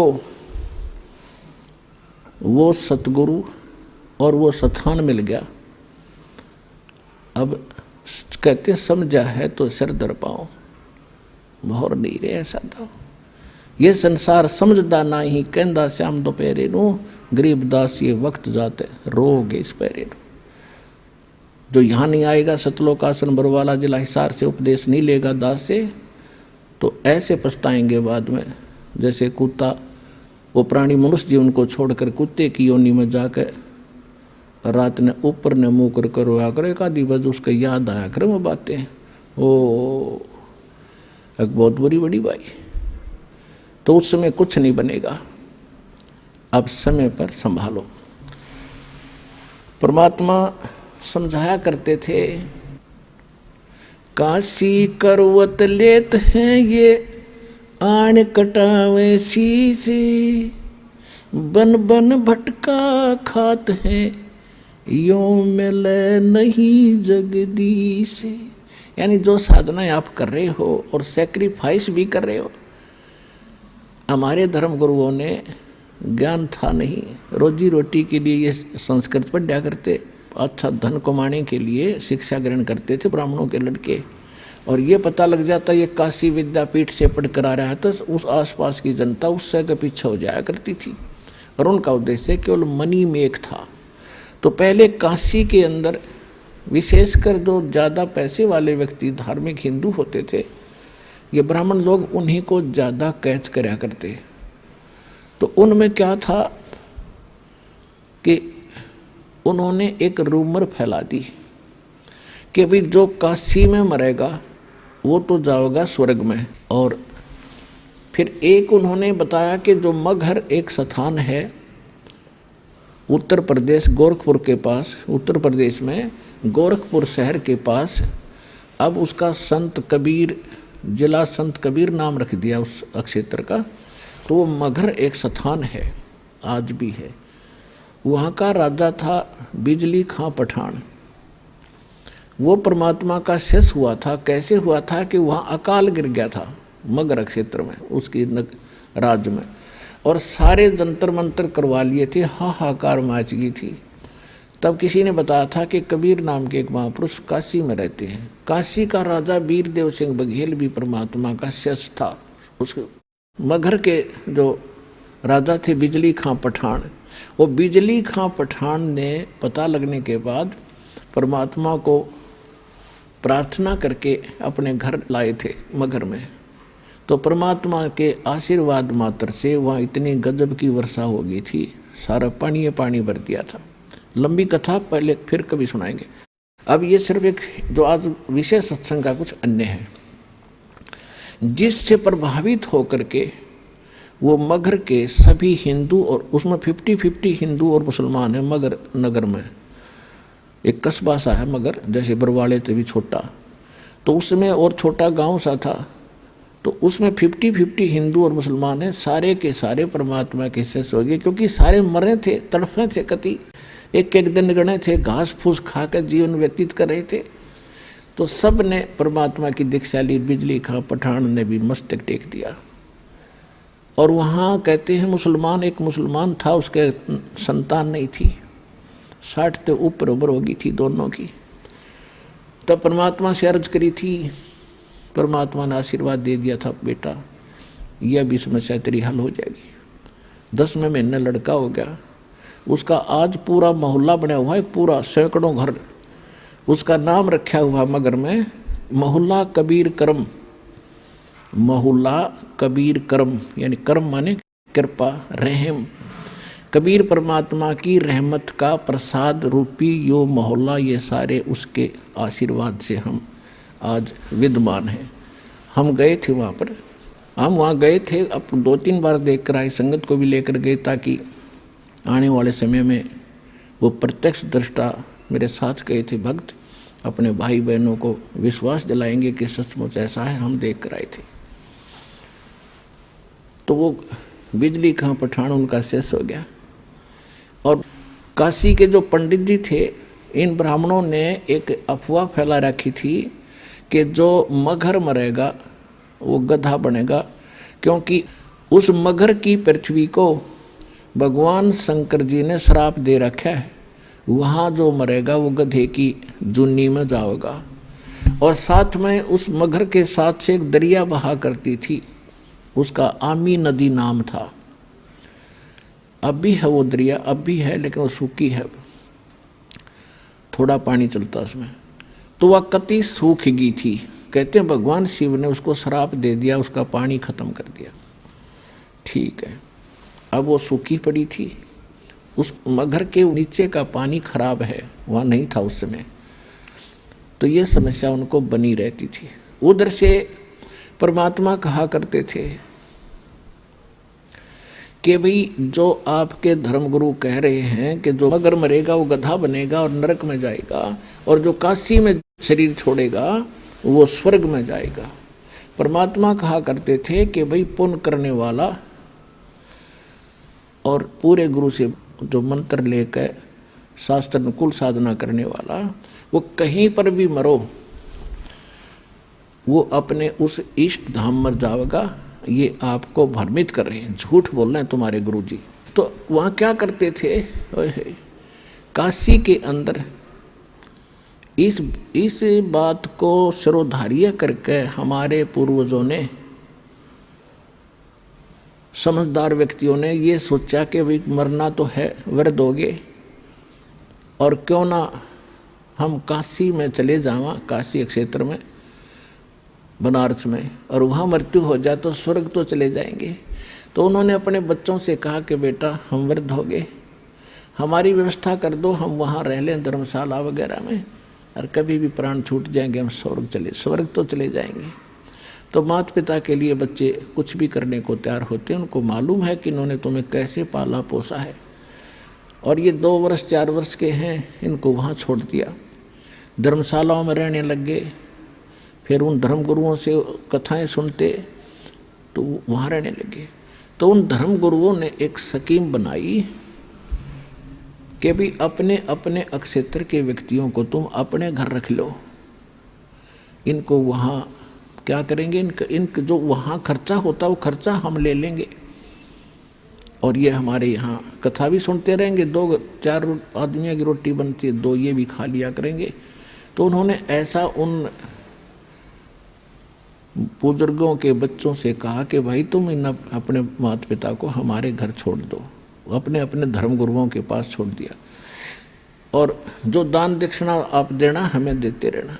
तो उन्होंने तो खुश हो गए, भाई ठीक है, रोज़ कथा सुना करेंगे, गुरुजी के दर्शन करेंगे। तो उन्होंने उन धर्मगुरुओं ने यो सरदर्द मोल ले लिया। अब एक धर्मगुरु के उस मकान में 50-50 बूढ़े बुढ़िया बैठ गया आके लालच में। अब घर में बूढ़ा बुढ़िया को एक का संभालना मुश्किल हो जाता है, मतलब ये बस की बात नहीं है। उस अतिथि में एक ही बुजुर्ग को संभालना कठिन होता है, और उन्होंने 10-10 20-20 इकट्ठे कर लिए। अब उन्होंने फिर स्कीम बढ़ाई कि यार तो बहुत बूढ़ी बनी भाई, ये कितना थूके हैं, कितना मुत्ते हैं, कितना टट्टी कर दे हैं, बता क्यों कर संगवावा इनने। तो उन्होंने क्या स्कीम बनाई, मीटिंग करी गुप्त कि गंगा के किनारे, गंगा दरिया के किनारे एक आरा लगा दिया, करौत जो लकड़ी काटने का होया करे, वो आदमी काटने के लिए, और वो उनको गुप्त रख दिया। ऊपर जैसे एक गुफा सी बना दी, और गुफा की आर्च बना दी, आर्च के अंदर से वो करौत ऐसे आवे और उन्हें काट कर उल्टा चला जावे। ऐसा उनका कंट्रोल हैंडल थोड़ा 100-150 फुट दूरी पर रस्से बांध कर बना दिया। और फिर उनको मैं एक रूमर फैला दी, अफवाह फैला दी कि भाई भगवान की तरफ से करौत आता है, और जिन्होंने जल्दी स्वर्ग जाना है उसकी फीस रख दी 50-100 रुपये, कि जो जल्दी गड़ा कटावेगा 100 रुपये हमें दो, हम फिर दान पुण्य करेंगे इनके जाने के बाद, और ये स्वर्ग चले जाएंगे। तो माता पिता ने अपने बच्चों से कहा कि बेटा जल्दी काम बने है 100 रुपये में। तो माँ बाप बच्चा ने सोची भाई ठीक है, माता पिता की यही इच्छा है तो कोई बात नहीं। तो हमने वो गल कटवाना भी मंजूर कर लिया परमात्मा पाने के लिए। और वो एक कसाई आड़ा आरा लगा दिया वहाँ मानस काटने का, वो भी स्वीकार कर दिया और उसकी तो घड़ी महिमा गा दी इन्होंने। तो परमात्मा कहते हैं जहाँ भी सुनते हैं वही इन्हों कहे काशी में करो तो आगा भगवान की तरफ से, वहाँ तो गला कटवा ले सीधा स्वर्ग में जाता है। परमात्मा कहा करते ये थरे गुरु धर्म गुरु क्यों ना कटवाते अपना गला, ये क्या करेंगे जब स्वर्ग में सीधे ये जाओ है तो ये आड़े पीछे टिंडे लेंगे, स्वर्ग में सारा सुख है ये आड़े काम का धोती दो दुनिया की। तो कहा करते ये झूठ बोल रहे भाई सारी। फिर भी परमात्मा दूसरे तरीके से समझाते हैं, काशी क्रोत लेते हैं वहाँ जा कटावे शीशे और बन बन भटका खाते हैं भाई ऐसे नहीं मिले जगदीशे।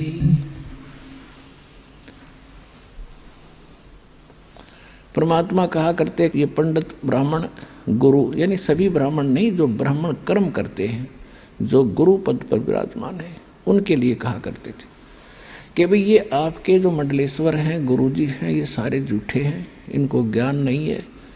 और भाई अगर मगर मरने से यदि नरक में जाता है प्राणी तो मैं मगर मरूंगा, अनाउंसमेंट करवा दी परमात्मा ने कि भी इस दिन मैं मगर मरूंगा और उसके लिए प्रस्थान कर दिया। 120 वर्ष की आयु थी परमात्मा की उस समय, 120 वर्ष। और 120 वर्ष की आयु में 200 किलोमीटर पैदल चल कर गए। तो कहने का भाव ये है हर एक बात से पता चलेगा वो क्या थे। तो जब उन्होंने ये पता लगा, बिजली खां पठान को पता लगा कि गुरुजी यहाँ आ रहे हैं और यहाँ अपना शरीर छोड़ेंगे, और उधर से वीरदेव सिंह बघेल काशी नरेश को पता चला कि गुरुजी वहाँ जा रहे हैं अपना अंतिम सफ़र करने के लिए इस शरीर का, यानी वहाँ शरीर छोड़ेंगे।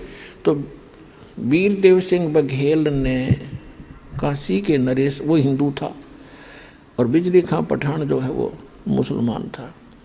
तो यहाँ के हिंदू जो शिष्य थे कबीर साहब के, इंक्लूडिंग वीरदेव सिंह बघेल, इन्होंने स्कीम बना ली कि वहाँ मुसलमानों का अक्षेत्र है और वो गुरुजी की बिरान माटी करेंगे, ज़मीन में दबेंगे और मुसलमान रीति से वो इनका अंतिम संस्कार करेंगे। ये हम नहीं देख सकेंगे, हम अपनी रीति से उसका संस्कार करेंगे और सबको यहाँ लाएंगे बनारस में।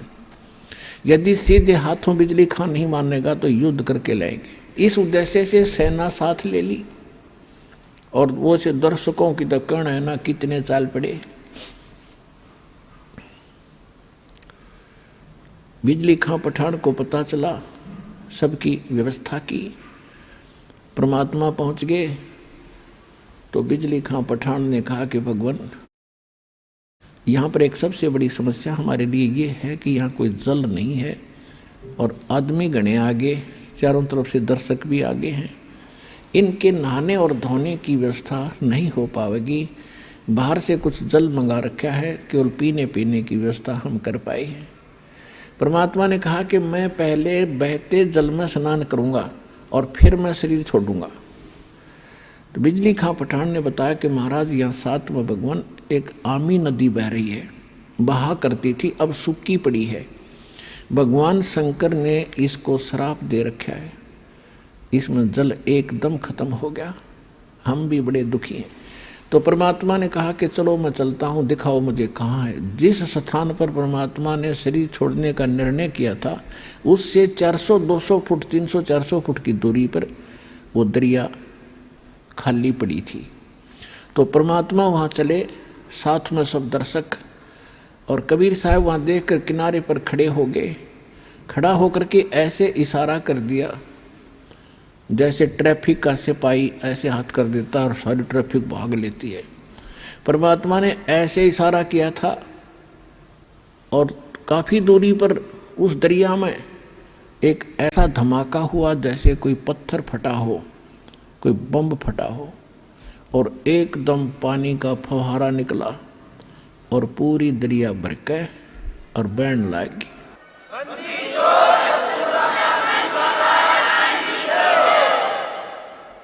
ऐसा निर्मल जल सतलोक से भेजा भगवान ने। वो तो बहाना था, खुड़के दुड़के गाते। तो फिर सब ने स्नान किया और नहाए धोए।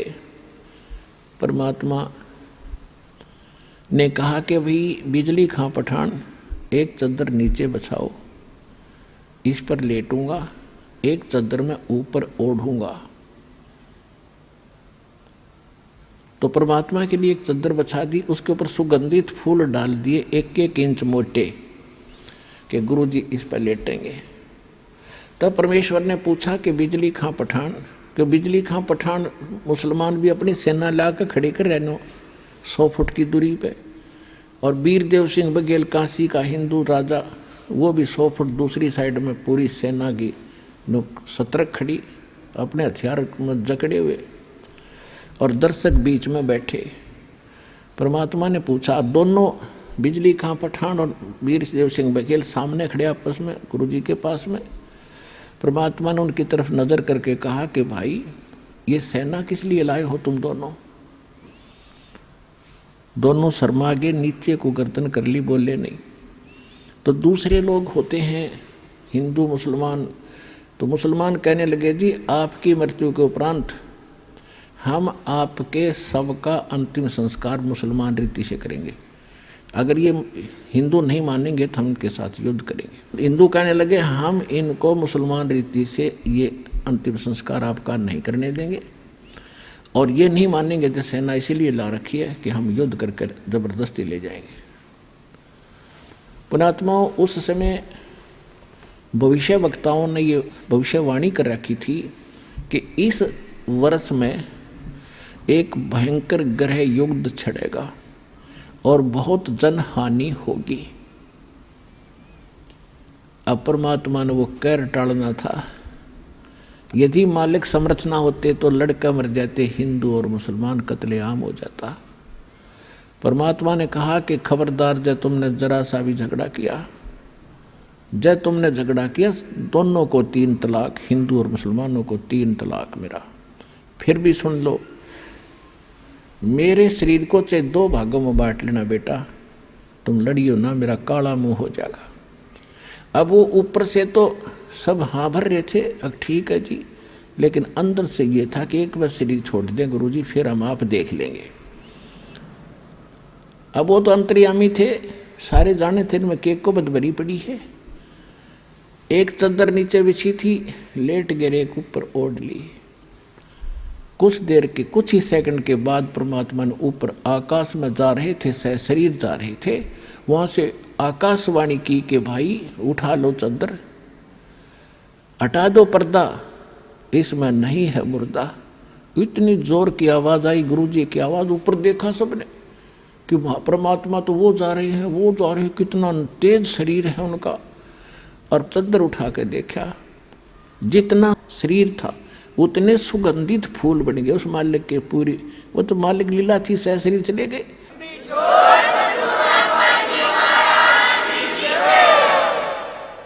अपने आत्माओं, कहा तो वह कत्लेआम होना था, और कहाँ वो हिंदू और मुसलमान एक दूसरे से न्यू लिपट कर रो रहे हैं, जैसे किसी की माँ मर जा और पिता मर जा इकट्ठे, दोनों ऐसे रो रहे थे बिलख बिलख के, और पछता रहे थे अपने उस अज्ञान सोच को, रो रहे थे कि हम पहचान नहीं सके तो खुद अल्लाह आए थे।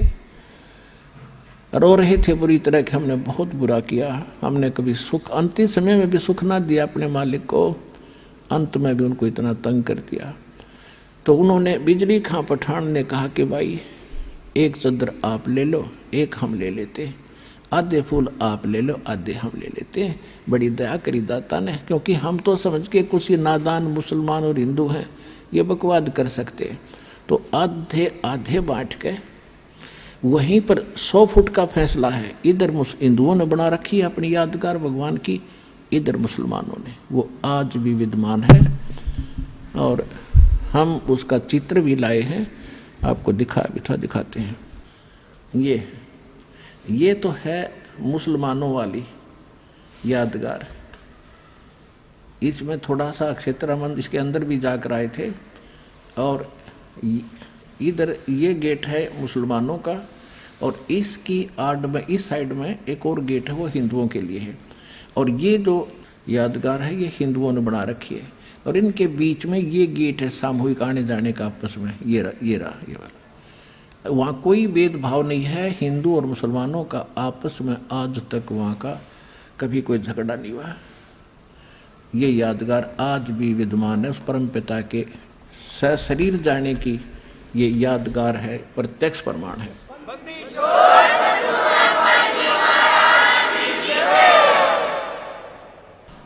अपनात्माओं, बिजली खां पठान ने 500 बीघा जमीन हिंदुओं की यादगार के नाम दे दी वहीं पर, और 500 बीघा दे दी मुसलमानों को। जहाँ पर कबीर पंथ का एक वहाँ आचार्य महंत रहता है, दास वहाँ देख कर आया है, और काशी चौरा के अंतर्गत उसका प्रबंधन है। गरीबदास जी महाराज ने परमात्मा की महिमा को कलम तोड़ बताया, लिखा है, अपने आत्माओं जैसे यहाँ काल ने कितना भयंकर जाल बना रखा है। आप जब यहाँ से चलते हो उसके बाद काल के एक जबरदस्त जाल ऊपर है। परमात्मा जब यहाँ से चले सशरीर जा रहे थे तो रास्ते के अंदर ये दुर्गा, ये माया एक सुंदर स्त्री का रूप बना के और सामने खड़ी होगी,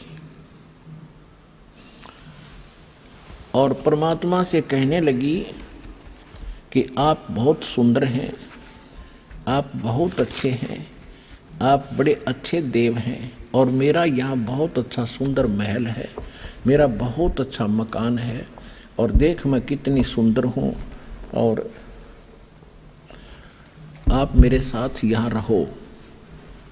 और मेरे को जो है यहाँ के सब देवता मुझे पसंद करते हैं, मैं आपको चाहती हूँ। परमात्मा बोले, ठगनी तू चली जाए यहाँ से, मैं तेरे को जानता हूँ।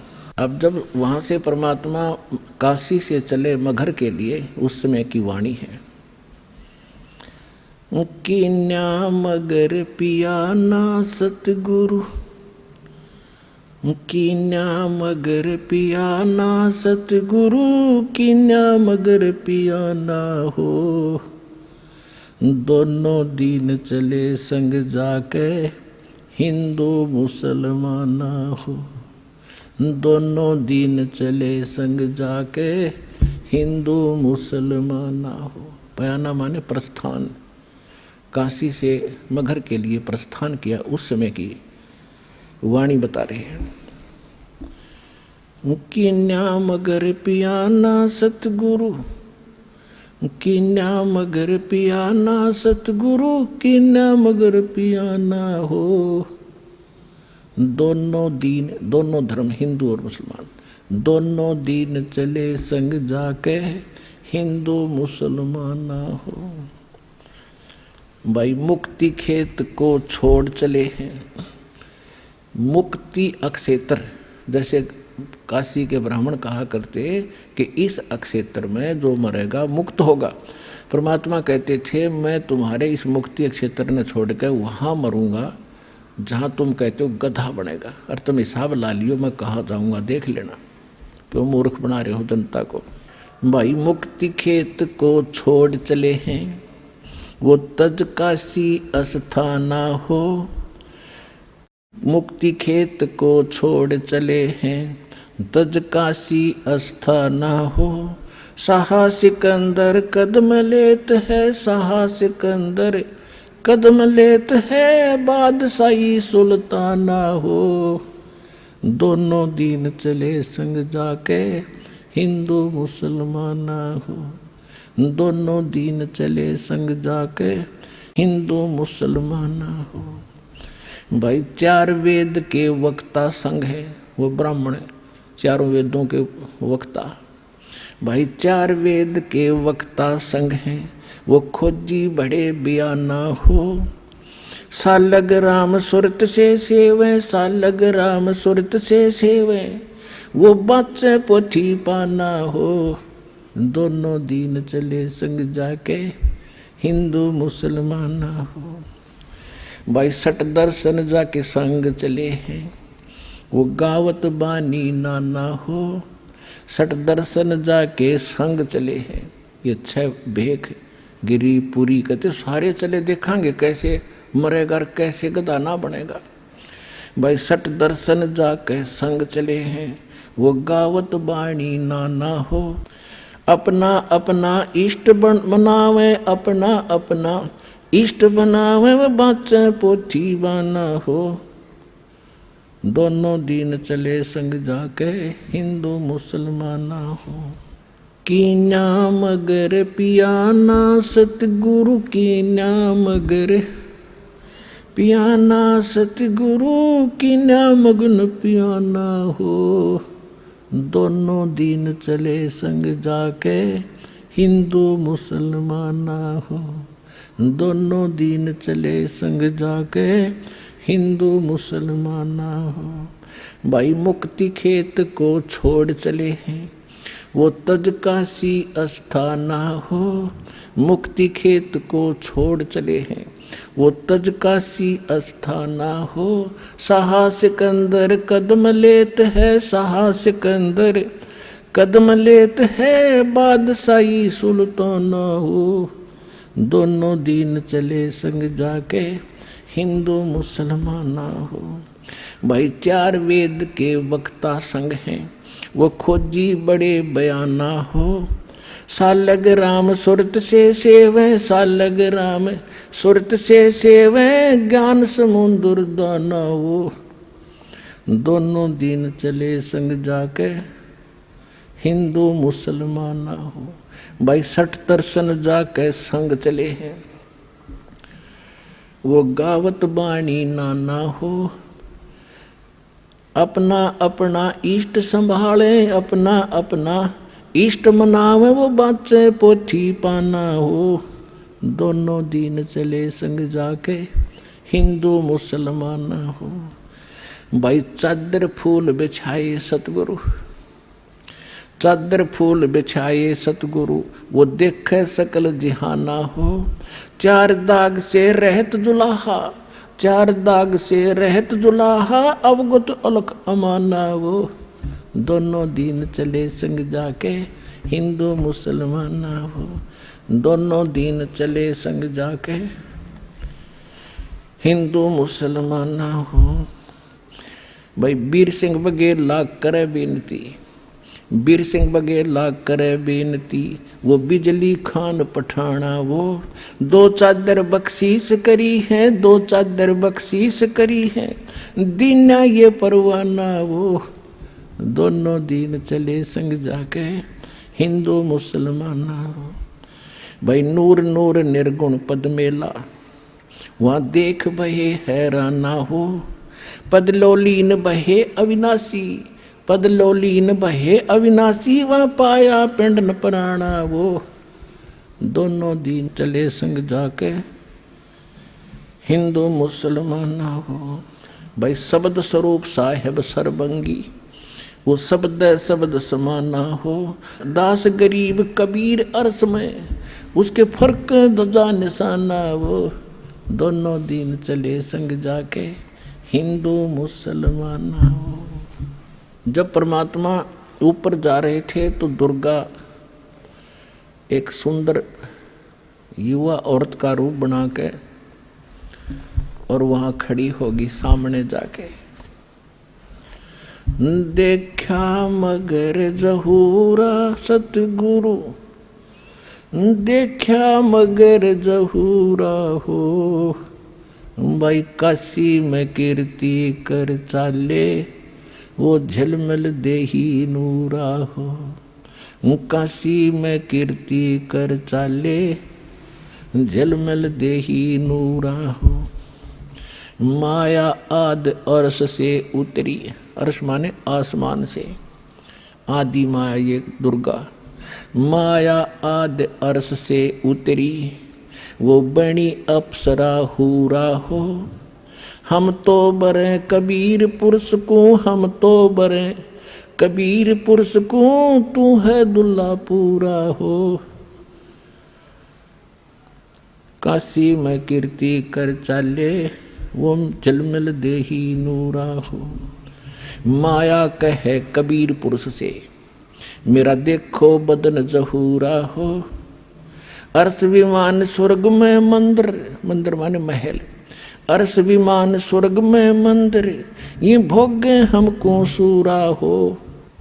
काशी में कीर्ति कर चाले, वो झिलमिल देही नूरा हो। कहे कबीर सुनोरी माया, कहे कबीर सुनोरी माया, तुम कुटिल नजर क्यों घूरा हो। जिन भोगी सोए कल रोगी, जिन भोगी सोए कल रोगी, वो होगे धूरम धूरा हो। काशी में कीर्ति कर चाले, वो झलमल देही नूरा हो। माया कहे कबीर पुरुष से, माया कहे कबीर पुरुष से, मैं हूँ जग से दूरा हो। कि मैं ऐसे स्थान पर रहती हूँ, मुझे कोई नहीं देख सकता वहाँ पर। माया कहे कबीर पुरुष से, मैं हूँ जग से दूरा हो। मैं तुम्हारी पटरानी दासी, मैं तुम्हारी पटरानी दासी, मैं राखों पलक हजूरा हो। काशी में कीर्ति कर चले, वो झलमल देही नूरा हो। कहे कबीर सुनोरी माया, तुम हो लड्डू बूरा हो। कहे कबीर सुनोरी माया, तुम हो लड्डू बूरा हो। जो तुझे खावे वो मर जावे, जो तुझे खावे वो बह जावे, तास अकल के कूरा वो।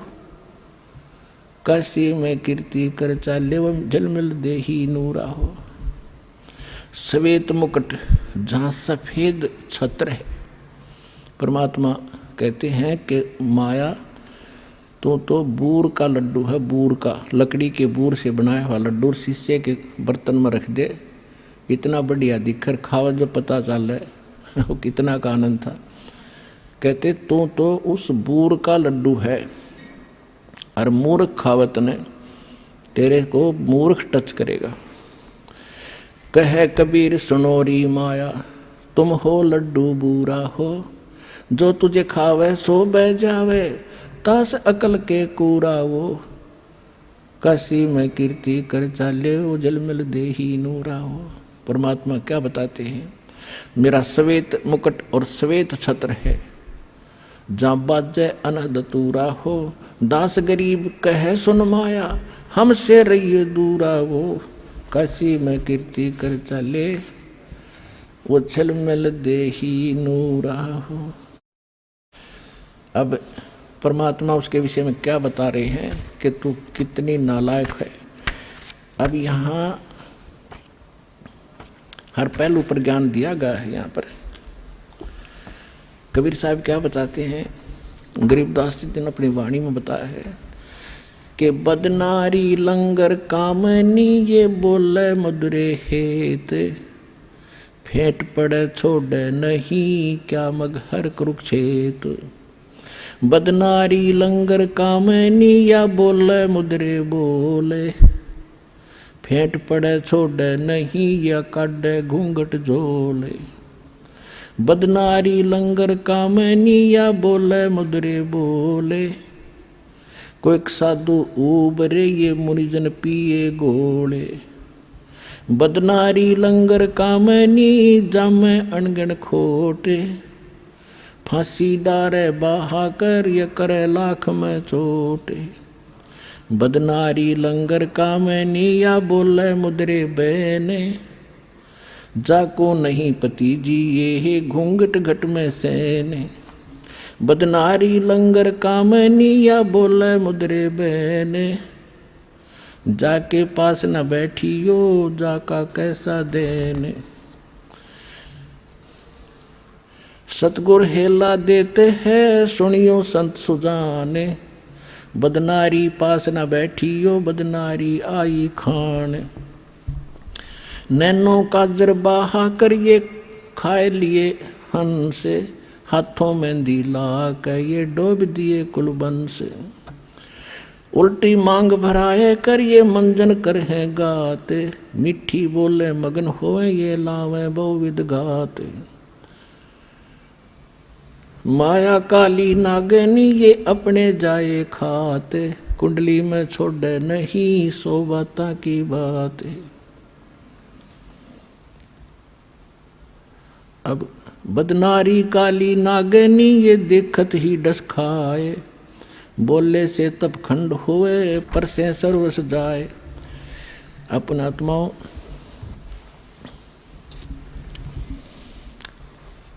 बदनारी काली नागनी ये मारत है भर डंके, सुर नर मुनिजन डस लिए खाए राव और रंग। बदनारी काली नागनी ये मारत है भर डंके, शब्द गारडू जो मिले जाको नाही संके। अब क्या बताया है कि निकम्मी औरतों को परमात्मा ने कैसे बिसराया है, उसके दोष बताए हैं। इसके साथ साथ अच्छी बहन बेटियां हैं, उनकी कितनी कलम तोड़ महिमा गाई है। कहते नारी नारी क्या करे है, एक मैली एक पाक। पाक माने पवित्र, एक मैली, मैली जो कैरेक्टरलेस, और पाक जो है अपनी नेक नीति से चलने वाली। नारी नारी भेद है, एक मैली एक पाक, जा उदर दुर उपजे जाकी भरिए साखे। कि वह भी माँ थी, वह भी नारी थी, जिसके पेट से धरु जैसे महापुरुष का जन्म हुआ। तो ऐसी माई को कहते हैं, उसकी साख भरिए कि ऐसी माँ होनी चाहिए, ऐसी नारी होनी चाहिए। कामनी कामनी भेद है, एक मैली एक पाख है, जा उदर प्रहलाद थे जाको जोड़ू हाथ। कि वह भी नारी थी, जिसके उदर से प्रहलाद जैसे भक्त हुए। कामनी कामनी भेद है, एक उज्जवल एक गंदे, जा माता प्रणाम है जा उपजे भरतरी गोपी चंदे। कामनी कामनी भेद है, एक हीरा एक लाले, दत्त गोसाई अवतरे अनसुईया के नाले। कि वो भी नारी थी, अनसुईया जैसी महान आत्मा, और दत्तात्रेय जैसे महापुरुष का जन्म हुआ, वो नेक नारी थी। कामनी कामनी भेद है, एक हीरा एक लाल, दत्त गोसाई अवतरे अनसुईया के नाल। कामनी कामनी भेद है, एक रोजम एक हंस, जनक विधेयी अवतरे धन माता कुल वंश। कि ऐसी माता धन है, जिससे राजा जनक जैसे धार्मिक व्यक्ति का जन्म हुआ। नारी नारी क्या करे, नारी कंचन कूपे, नारी सेती उपजे नामदेव से भूपे। नामदेव जैसे महापुरुष जिस माँ से जन्म हुआ, तो उस नारी में और निकम्मी नारी में कितना अंतर है। नारी नारी क्या करे, नारी बहुगुण भेव, जा माता कुर्बान है जा उपजे सुखदेव। नारी नारी क्या करे, नारी कंचन कूपे, नारी सेती उपजे ये नामदेव से भूपे। नारी नारी क्या करे, नारी भक्त विलास, नारी सेती उपजे धन्ना भगत रविदास। कि जिन वह भी नारी थी, वह भी माताएं थी, बहनें थी, जिनसे धन्ना भगत जैसे और रविदास जैसे महापुरुष का जन्म हुआ। नारी नारी क्या करे, नारी कुनिरताए, नारी सेती उपजे रामानंद पंथ चलाए। नारी नारी क्या करे, नारी नर की खाने, नारी सेती उपजे है नानक पद निर्वाण। के नानक जी जैसे महापुरुष भी नारी से ही जन्म हुआ है, यानी उसमें भेद बता रहे हैं अच्छी और बुरी में। नारी नारी क्या करे, ये नारी सरगुण बेल, नारी सेती उपजे दादू भगत हमेल। नारी नारी क्या करे, नारी का प्रकाश, नारी सेती उपजे ये नारद मुनि से दास। गरीब नारी नारी क्या करे, नारी निर्गुण नेश, नारी सेती उपजे ये ब्रह्मा विष्णु महेश।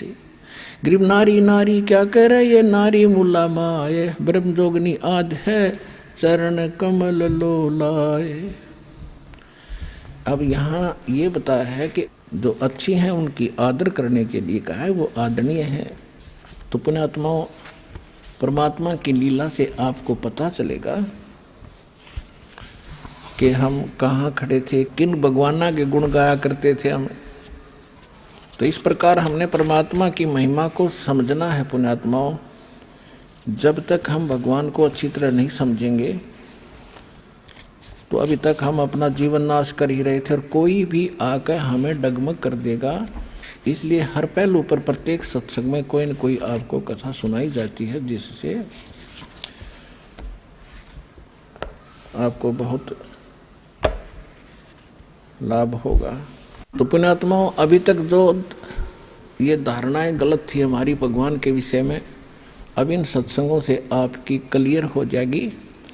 ये यथार्थ ज्ञान है, क्योंकि अभी तक हम लोक वेद सुना करते थे कि कबीर साहब एक दुल्हा थे, दानक थे, कहीं पड़े मिले थे, विधवा ब्राह्मणी का हुए थे। हमने कुछ भी सिर पैर परमात्मा का नहीं पता था। तो आंखों देखा उन संतों ने बताया है और साथ में हमारे सदग्रंथों ने प्रमाण किया है कि परमात्मा पूर्ण ब्रह्म सारी सृष्टि के रचनहार कबीर परमात्मा है। अनंत कोट ब्रह्मांड का एक रति नहीं भारे, सतगुरु पुरुष कबीर हैं ये कुल के सिरजनहारे। हम सुल्तानी नानक तारे दादू को उपदेश दिया, जात दुलाहा भेद न पाया वो का सीमा है कबीर हुआ। तो धन्य भाग आपके पुण्यात्माओं, आपको यह अमर कथा, अमर पुरुष की सत्यनारायण की कथा सुनने को मिली। धन्य है आपके माता पिता जिनसे जन्म हुआ।